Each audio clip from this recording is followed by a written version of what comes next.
नमस्कार दोस्तों, मेरे YouTube channel DS mathematics classes में आपका एक बार फिर से स्वागत है। आज का जो लेक्चर है वो क्लास 11th मैथमेटिक्स स्टूडेंट्स के लिए है, जिसमें हम चैप्टर फर्स्ट सेट की बात करेंगे। और ये जो लेक्चर है ये इस चैप्टर का 12 लेक्चर है। ठीक है भाई, ये इस चैप्टर का 12th लेक्चर है। इस लेक्चर के अंदर हम चैप्टर फर्स्ट की विविध प्रश्नावली के कुछ इंपॉर्टेंट क्वेश्चंस की बात करेंगे। ठीक है, जिनमें से हमने लगभग 13 के समथिंग क्वेश्चन हमने लास्ट लेक्चर में किए थे, लेक्चर नंबर 11 में। ठीक है, इस लेक्चर के अंदर हम जो भी आपके क्वेश्चंस रह गए थे विविध प्रश्नावली के, उनको सोल्व करवाएंगे। ठीक है, तो जिनमें से एक क्वेश्चन है आपका क्वेश्चन नंबर 14। ठीक है, तो देखो यहाँ पे आपको क्वेश्चन नंबर 14 में क्या करना है। क्वेश्चन नंबर 14 में आपको बताना है कि जो वैन आरेख दिया गया है उसका छायांकित क्षेत्र को क्या निरूपित करता है। मतलब ये जो वैन आरेख है, इस वैन आरेख का ये छायांकित क्षेत्र क्या निरूपित कर रहा है, ये आपको बताना है। ठीक है, तो देखिए आपके पास चार ऑप्शन है।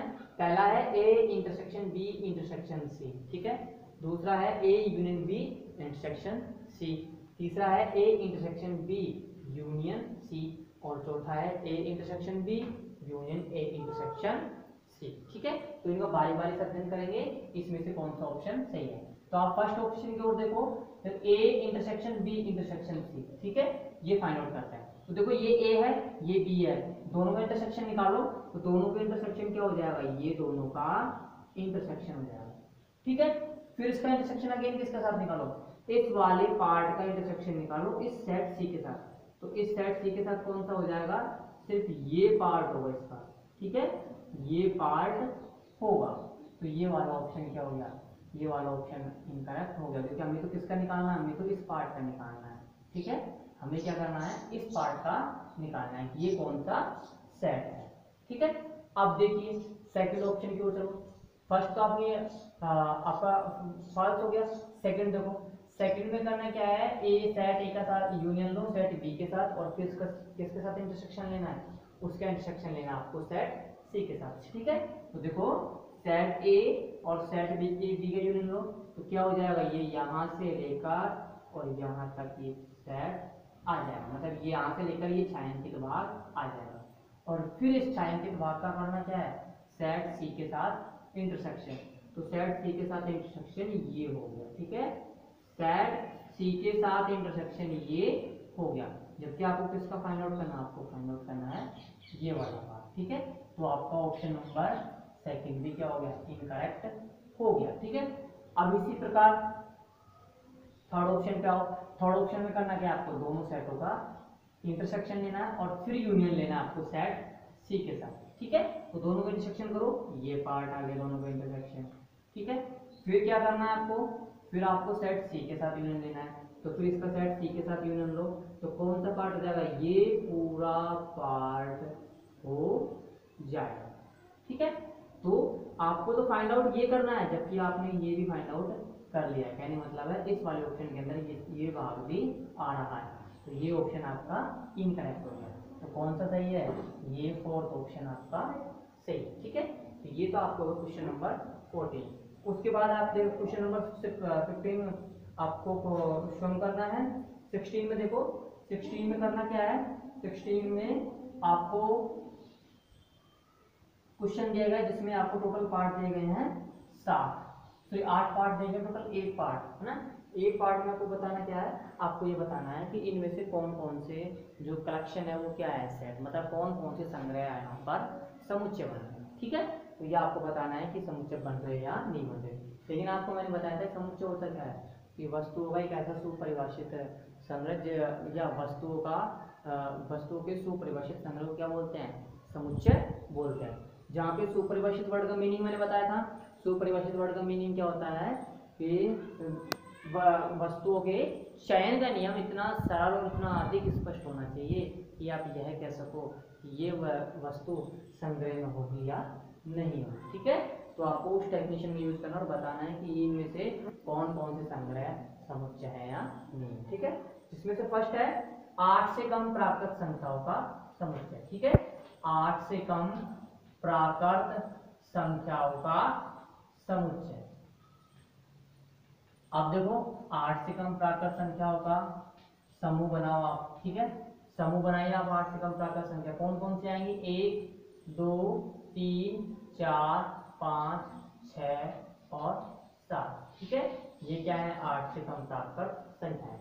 अब आप ये कह सकते हो कि 8 से कम प्राकृत संख्याएं जो भी हैं वो क्या सभी इसमें, वो सभी के सभी के इसमें हैं इसमें सभी। और साथ ही साथ आप ये कह सकते हो कि ये एलिमेंट इसके अंदर होगा या नहीं होगा।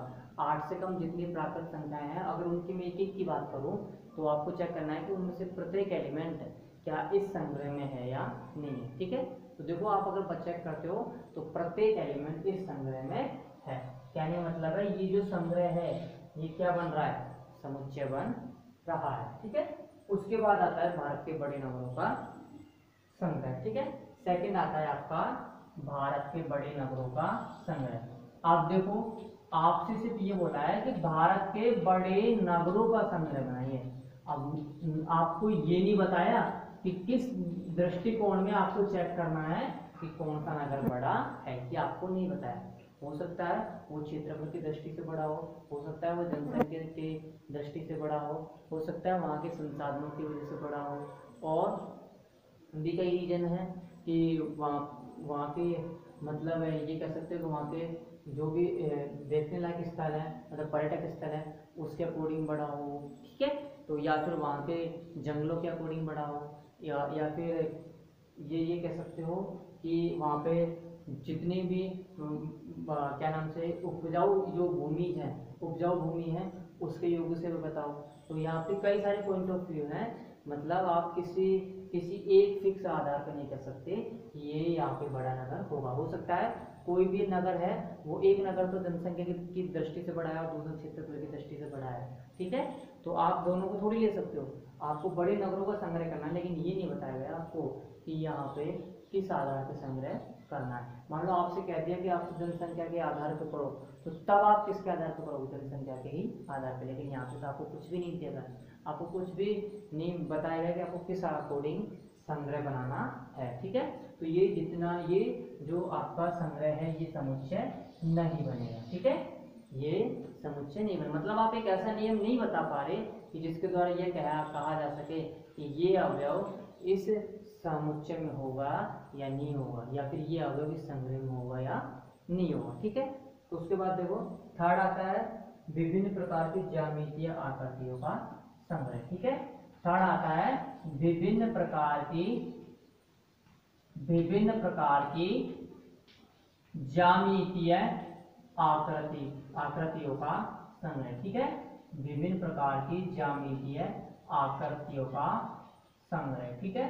यह आपको बताना है। अब देखो आपको संग्रह बनाना है जिसमें क्या होना चाहिए? विभिन्न प्रकार की ज्यामितीय आकृति होनी चाहिए। लेकिन आपने संग्रह बनाया, लेकिन आपने देखा कि ज्यामितीय आकृति की सभी की अलग अलग विशेषताएं हैं, ठीक है।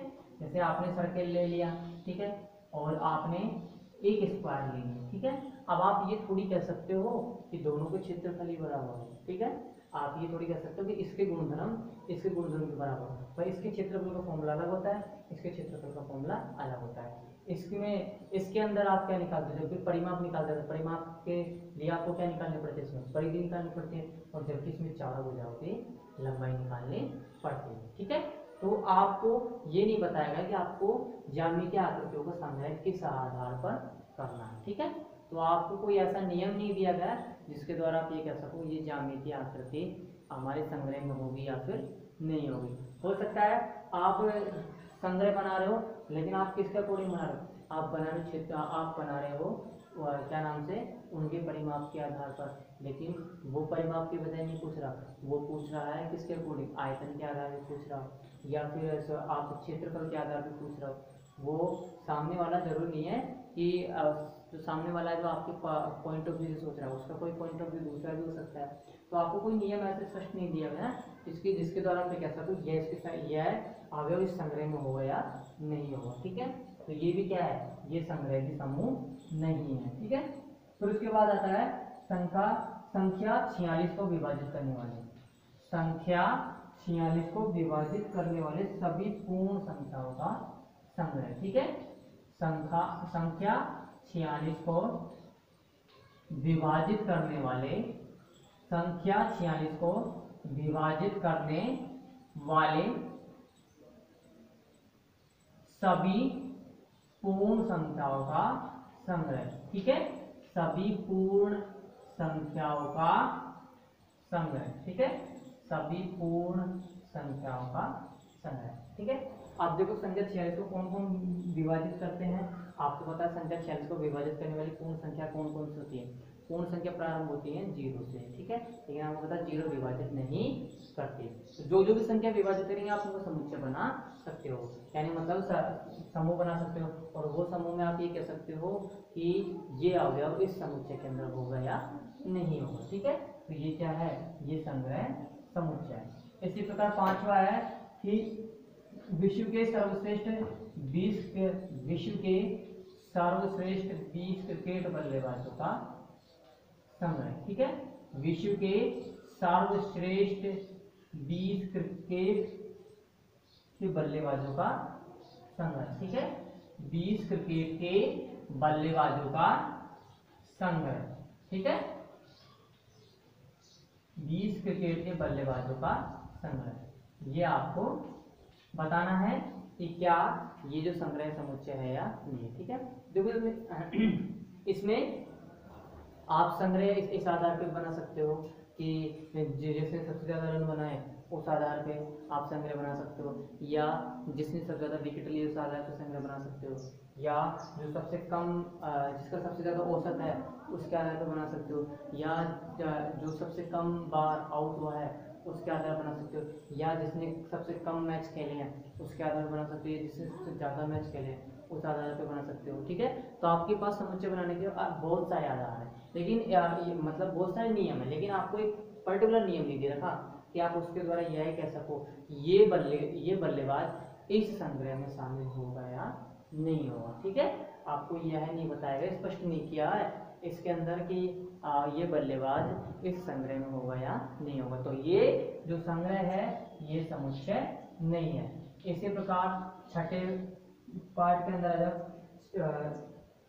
अंदर दिया गया है सभी समपूर्णांकों का संग्रह। तो आप बता सकते हो कौन सी सम है कौन सी विषम पूर्णांक है। ठीक है, तो ये संग्रह क्या है, ये संग्रह समुच्चय। तो इसके बाद आता है कि कवि कालिदास द्वारा रचित काव्यों का संग्रह। कवि कालिदास द्वारा रचित काव्यों का संग्रह। ठीक है, तो कालिदास के द्वारा आपको पता है कौन कौन से संग्रह रचित हुए थे। ठीक है, कालिदास के द्वारा मेघदूतम है, रघुवंश नाथम, जो भी है जितने भी संग्रह हैं उन सब के बारे में आप बता सकते हो।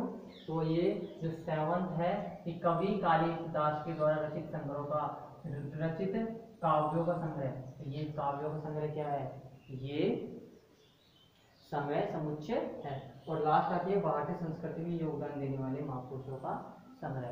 तो ये जो संग्रह है ये भी समुच्चय नहीं है, क्योंकि किसी का क्या नाम से जो योगदान था वो धार्मिक क्षेत्र में था, किसी का सामाजिक क्षेत्र में था, किसी का आर्थिक क्षेत्र में था, किसी का क्रांति के क्षेत्र में योगदान था। ठीक है, तो आप कुछ नहीं कह सकते कि किसका योगदान ज़्यादा था, किसका कम, और किस आधार पर भी नहीं बता सकते कि ये क्या नाम से महापुरुष है। ठीक है, तो ये जो संग्रह है ये संग्रह समुच्चय नहीं है। ठीक है, अब उसके बाद आता है आपका क्वेश्चन नंबर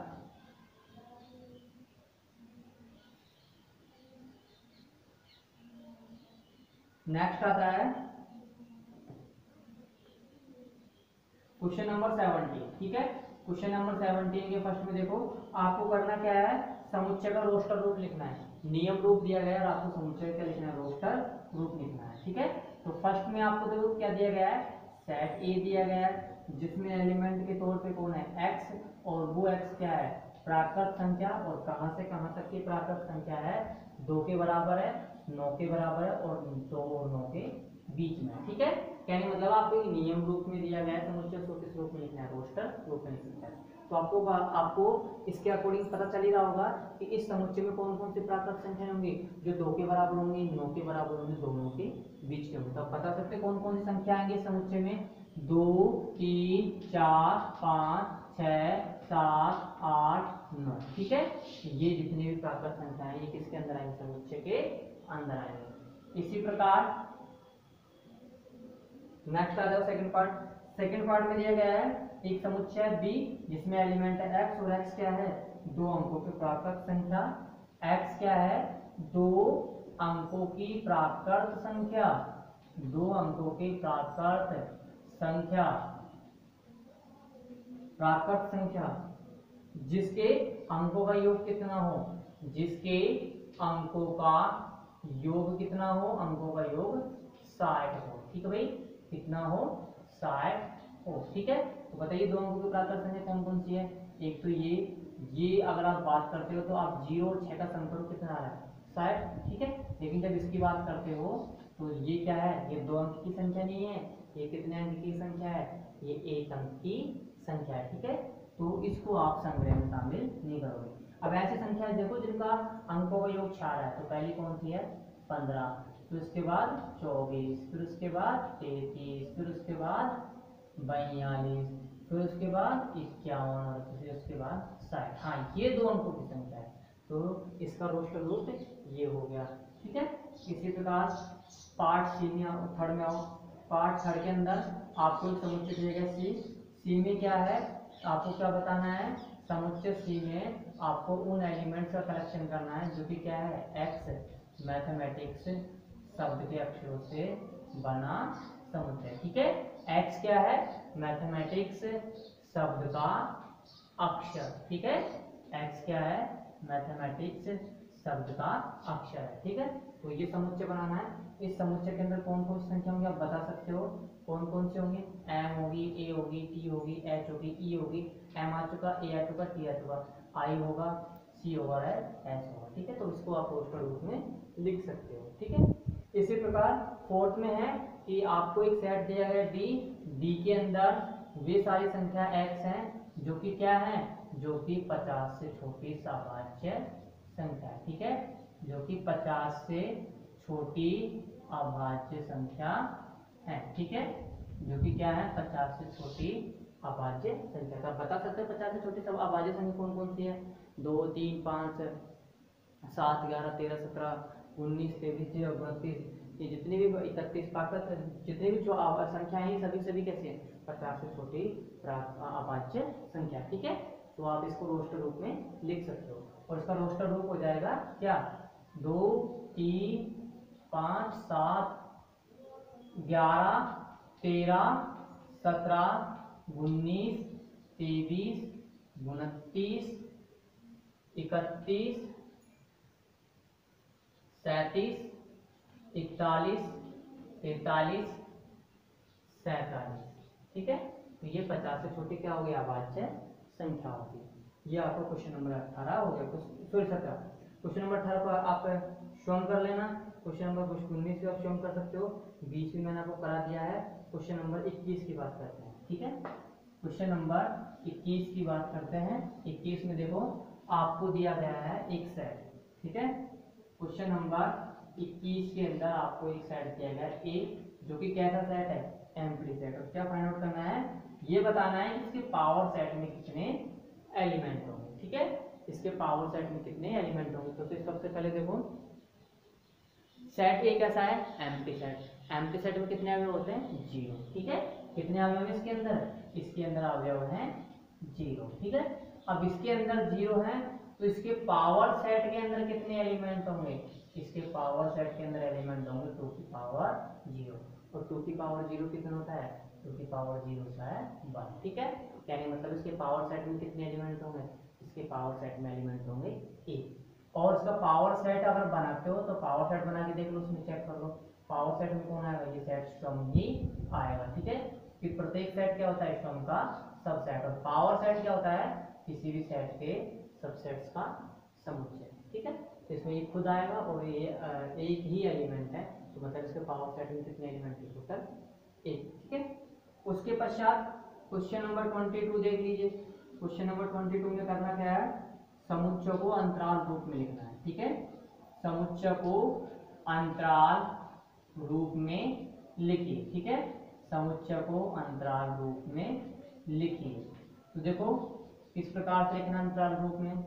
तो पहला पार्ट दिया गया आपको क्या, x such that x belongs to R, a less than x less than b। ठीक है, सेकंड पार्ट दिया गया है x such that x belongs to R, comma 3 less than x less than equal to 5. Third है x such that x belongs to R, comma 0 less than x less than 8. ठीक है, और fourth है x such that x belongs to R, comma -1 less than equal to x less than equal to 5. ठीक है, मतलब ये जितने भी समुच्चय दिए गए हैं वो किस रूप में लिखना है, आपको अंतराल के रूप में लिखना है। ठीक है, तो देखो जब भी आपको श्रेय बिंदु दिए गए हों तो हमेशा कौन सा समुच्चय बनेगा, समवर्त समुच्चय बनेगा। जब दोनों श्रेय बिंदु दिए गए तो हमेशा कौन सा समुच्चय बनेगा, समवर्त। और जब दोनों श्रेय बिंदु नहीं दिए गए तो हमेशा कौन सा समुच्चय बनेगा, तीव्र। आप इसके फर्स्ट पार्ट में देखते हो तो इसके दोनों श्रेय बिंदु क्या है, शामिल नहीं है समुच्चय में।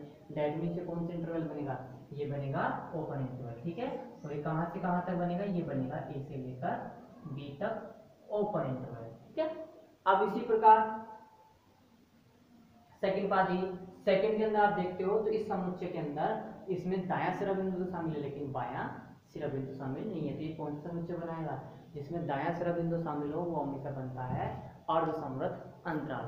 और अर्धसमवर्त अंतराल को किससे रिप्रेजेंट करते हैं, इस सिंबल से रिप्रेजेंट करते हैं। ठीक है, इसमें संख्या कहां से कहां होंगे, अगर इस समुच्चय का अंतराल रूप में लिखे तो 3 से लेके 5 तक, क्योंकि 5 जो सिरा बिंदु 5 है वो तो शामिल अंतराल में, लेकिन जो 3 है सिरा बिंदु वो शामिल नहीं है।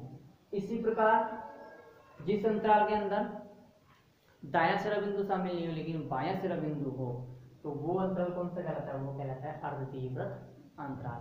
ठीक है, अर्धविवर्त अंतराल कहलाता है। और इस अर्धविवर्त अंतराल को किस प्रकार से व्यक्त करते हो, इसको व्यक्त करते हो इस संकेत से। ठीक है, और इस संकेत से व्यक्त करते हो तो आप इस अंतराल को इस समुच्चय को अंतराल रूप में लिख सकते हो।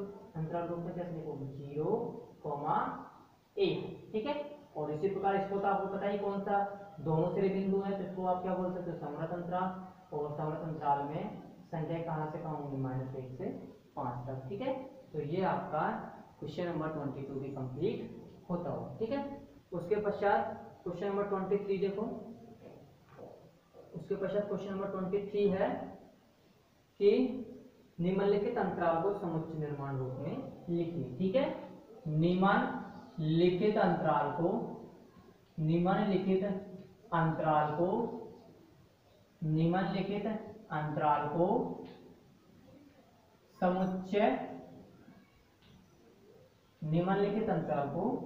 समुच्चय निर्माण रूप में लिखिए। ठीक है, किस रूप में लिखना है, प्रत्येक अंतराल को समुच्चय निर्माण रूप में लिखना है। ठीक है, तो देखिए पहला पार्ट है इसका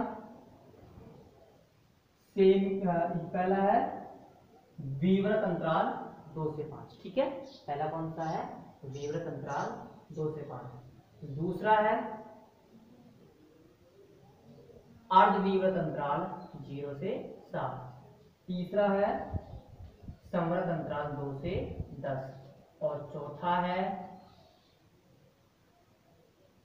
अर्ध समवर्त अंतराल -5 से 0। ठीक है, अब इनको किस रूप में लिखना है, आपको लिखना है समुच्चय निर्माण रूप में। समुच्चय निर्माण रूप में आप क्या करते हो, समुच्चय निर्माण रूप में आप उन एलिमेंट का कलेक्शन करते हो जो कि क्या नाम से, जिनको आप ये बताते हो नियम के रूप में लिख सको। ठीक है, आपको समुच्चय निर्माण रूप में करना क्या होता है, समुच्चय निर्माण रूप में आपको समुच्चय के अवयवों को एक नियम के द्वारा लिखना होता है। ठीक है, तो आप यहाँ इस अंतराल को नियम के रूप में कैसे लिख सकते हो कि उन एलिमेंट x का कलेक्शन जो कि क्या है, जो कि रियल नंबर है और कहां से कहां तक है, जो कि 2 से लेकर 5 तक है, जिसमें 2 और 5 शामिल नहीं है, क्योंकि यहाँ पे कौन सा अंतराल है, विवृत अंतराल है, तो इसमें श्रेय बिंदु शामिल नहीं है, इस वजह से मैंने यहाँ पे इक्वल का चिन्ह नहीं लगाया। ठीक है, इसी प्रकार इस अंतराल को लिखो समुच्चय निर्माण रूप में, तो उन अवयव x का समुच्चय जो कि वास्तविक संख्या है और साथ ही साथ कहां से कहां तक है, जो कि 0 से लेकर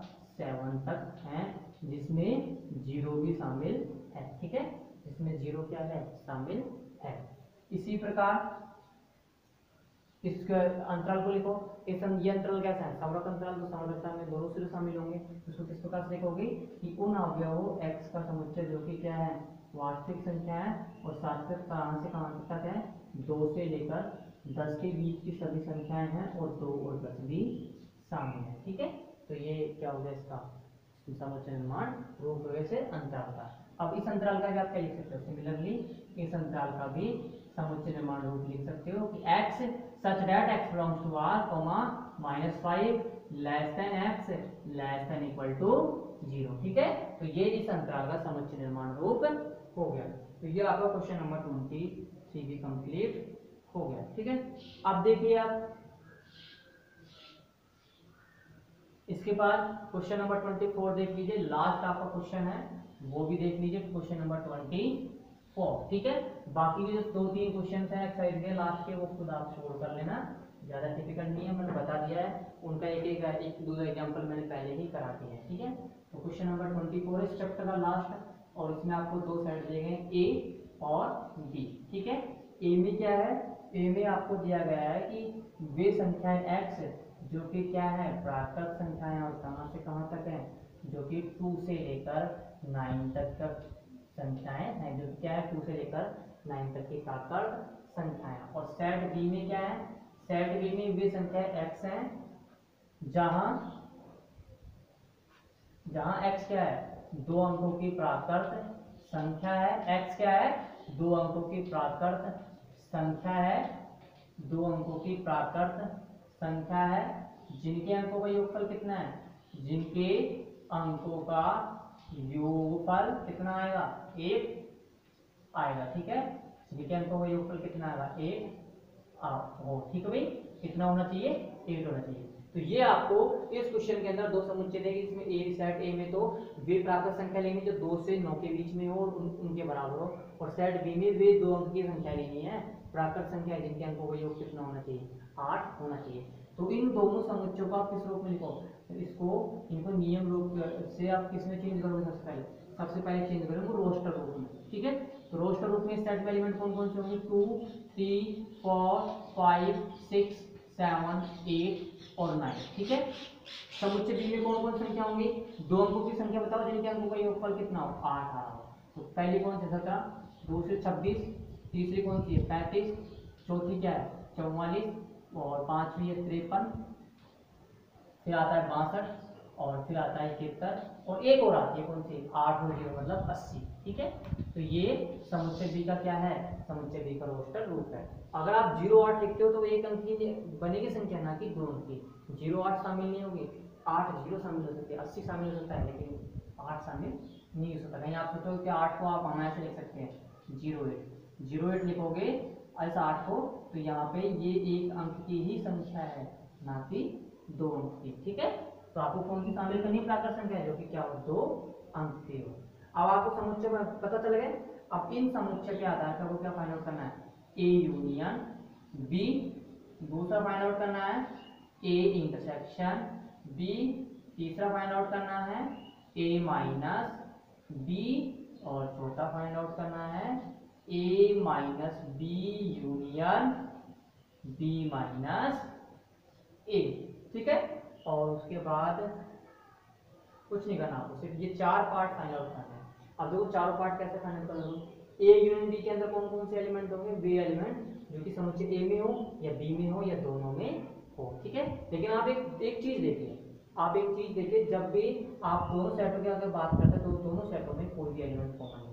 इस सेट में सभी 1 अंक की प्राकृत संख्या है, जबकि इस सेट में सभी 2 अंकों की प्राकृत संख्या है। कहने मतलब है इस सेट के एलिमेंट और इस सेट के एलिमेंट दोनों में कोई भी कॉमन एलिमेंट नहीं है। ठीक है, तो ए यूनियन बी के अंदर क्या आ जाएगा, ए यूनियन बी के अंदर तो दोनों सेट के एलिमेंट्स को जोड़ दो। ठीक है, एक साथ लिख दो, तो ये हो जाएगा 2 3 4 5 6 7 8 9 17 26, फिर आ जाए 35 44 53 62 71 और 80। ठीक है, फिर उसके बाद ए इंटरसेक्शन बी में क्या आ जाएगा, दोनों में कोई भी एलिमेंट कॉमन नहीं है तो इंटरसेक्शन बी आ जाएगा 5। ठीक है, फिर ए माइनस बी क्या आ जाएगा, ए माइनस बी के अंदर आप उन संख्याओं का कलेक्शन करोगे जो कि समुच्चय ए के बी अवयव जो कि बी में ना हो, तो ए माइनस बी बराबर हो जाएगा ए। ठीक है, ए माइनस बी बराबर क्या हो जाएगा ए, क्योंकि इस समुच्चय की कोई सी भी संख्या इसके अंदर नहीं है। ठीक है, इसी प्रकार इसकी बात करते हैं ए माइनस बी। ए माइनस बी का भी आपको पता है क्या आया था, ए माइनस बी आया था ए। अब बी माइनस ए ज्ञात करते हैं, तो बी माइनस ए के अंदर वे संख्याएं आएंगे समुच्चय बी की जो कि किसके अंदर ना हो, ए के अंदर ना हो। तो इस सेट की कोई सी भी संख्या ए के अंदर नहीं है, तो बी माइनस ए क्या हो जाएगा, बी माइनस ए हो जाएगा बी। ए माइनस बी ए हो जाएगा, बी माइनस ए बी हो जाएगा, और बीच में क्या है, यूनियन का चिन्ह, तो ये किसके बराबर आ जाएगा, ये ए यूनियन बी के बराबर आ जाएगा। ठीक है, तो ये जो आपका चैप्टर है, ये आपका चैप्टर यहाँ पे कंप्लीट होता है। और जो भी आपके क्वेश्चन एक्सरसाइज वो खुद कर लेना, और अगर कुछ एग्जांपल्स मिस हो गए हैं तो वो भी कुछ सॉल्व कर लेना। सभी क्वेश्चंस आपको यहाँ पर नहीं कराए जा सकते, कुछ क्वेश्चंस आपको भी करने होंगे। ठीक है, तो आज ये चैप्टर यहीं पे कंप्लीट होता हुआ, साथ साथ इस लेक्चर का भी एंड यहीं पर होता हुआ। धन्यवाद।